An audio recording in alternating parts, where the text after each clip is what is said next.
ఆగో ఈ ఎలక్షన్లు ఎప్పుడో అయిపోయినాయి కదా, మళ్ళా లీడర్లు ఇండ్ల పొంటి తిరుగుతున్నారంటే ముంగటున్న ఎంపీ ఎలక్షన్ల కోసం ప్రచారం షురూ చేసిండ్రు కావచ్చని అనుకుంటున్నారా?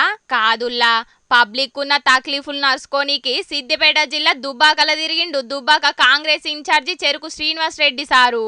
మొన్న జరిగిన ఎలక్షన్ల దుబ్బాకల పోటీ చేసి ఓడిపోయిండు సారు.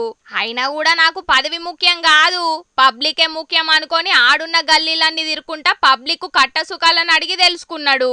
అవినీతికి పాల్పడ్డది గత ప్రభుత్వము, దానిపైన కూడా విజిలెన్స్ ఎంక్వైరీ చేపించి ఏదైతే 17 వార్డులో కరెంటు సమస్య ఉన్నదో పోలు అడ్డంగా ఉన్నాయి.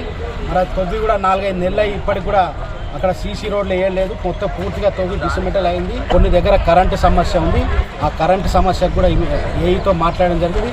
10 రోజులలో ఆ కరెంటు సమస్య కూడా పోతుంది. దుబ్బాక నియోజకవర్గ డెవలప్మెంట్ ఏవైతే సమస్యలు ప్రధాన సమస్యలు ఉన్నాయో అవన్నిటి కూడా కలెక్టర్ దృష్టికి తీసుకుని తక్షణమే యుద్ధ ప్రతిపాదకంగా ప్రభుత్వం స్పందించి అవి చేసే బాధ్యత కాంగ్రెస్ పార్టీ తీసుకుంది. ఆగో ఇన్నరు కదా సారు చెప్పిన ముచ్చట్ను, దుబ్బాకలున్న జనాలకు ఎసొంటి కట్టాలు రాకుండా చూసుకుంటాడట.